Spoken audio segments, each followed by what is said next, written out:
सभापती महोदय,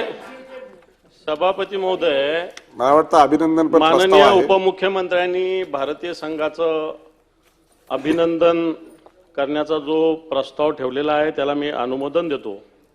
खरंच भारतीय टीम ज्या पद्धतीनं सगळे सामने जिंकले, कुठे फिक्सिंग न करता, ईव्हीएम मॅनेज न करता, असं कुठेही न करता, मोठ्या प्रमाणावर पैसे न वाटता, अशा पद्धतीनं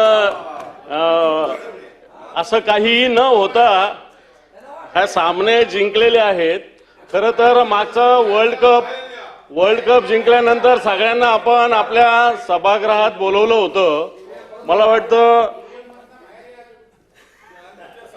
आपण जसं सगळ्यांना बोलवलं होतं आणि 1-1 कोटी रुपयाच्या सरकारने घोषणा केली होती त्यावेळेस, मला असं वाटतं पुन्हा एकदा याच्यातले मुंबईचे मोठ्या, आता रोहित शर्मा आपल्या मुंबईचा आहे, त्याचा आपल्याला सगळ्यांना अभिमान वाटला पाहिजे. मी आपल्या मार्फत सरकारला विनंती करेल, या सगळ्या खेळाडूंना शक्य झालं तर उद्या परवाच्या आज जर आले तर पुन्हा एकदा आपल्या या सभा विधान भवनात बोलवावं, त्यांचा सत्कार करावा आणि राज्याची आर्थिक स्थिती चांगली असेल तर आणखी 1-1 कोटीचं त्यांना बक्षीस द्यावं. एवढंच मी आपल्या माध्यमातून सरकारला विनंती करतो. बाई 140 कोटी भारतीयांना अभिमान वाटेल अशी कामगिरी सातत्याने भारतीय क्रिकेट चमू आमचा टीम करते आहे. आणि आपण आपल्या राज्याने इथे खरोखर वर्ल्ड कप जिंकल्याच्या नंतर आपल्या या सभागृहामध्ये बोलून त्यांचा सन्मान केला होता. सर्वात प्रथम मी चॅम्पियनशिप जिंकल्याबद्दल भारतीय टीमचा, त्यांच्या व्यवस्थापकांचा आणि जो स्टाफ असतो त्यांना सपोर्ट करणारा, या सगळ्यांचं मी मनापासून अभिनंदन करतो. आणि सभागृहाच्या नेत्यांनी एक अतिशय चांगला, मध्ये मध्ये चिमटे काढण्याची त्यांची सवय आहेच, ती चांगलं आहे असं म्हटलं मी, चांगलं आहे ते. परंतु त्याच्यामध्ये बोलताना आपण म्हटलं ते खरं आहे की आपण या चषकामध्ये अजिंक्य राहिलो, सगळे सामने जिंकलो. 3 वेळा आपण अजिंक्य झालो, त्याचे 23 सामन्यापैकी 22 सामने आपण जिंकले. एकच सामना आपला गेल्या ह्या चॅम्पियनशिपच्या ह्याच्यामध्ये एकच, आणि तुम्हाला आठवत असेल दुर्दैवाने लंडनमध्ये पाकिस्तानने तो आपला तो हक्क हिरावून घेतला होता. आणि म्हणून एक मोठी कामगिरी भारतीय टीमने केलेली आहे.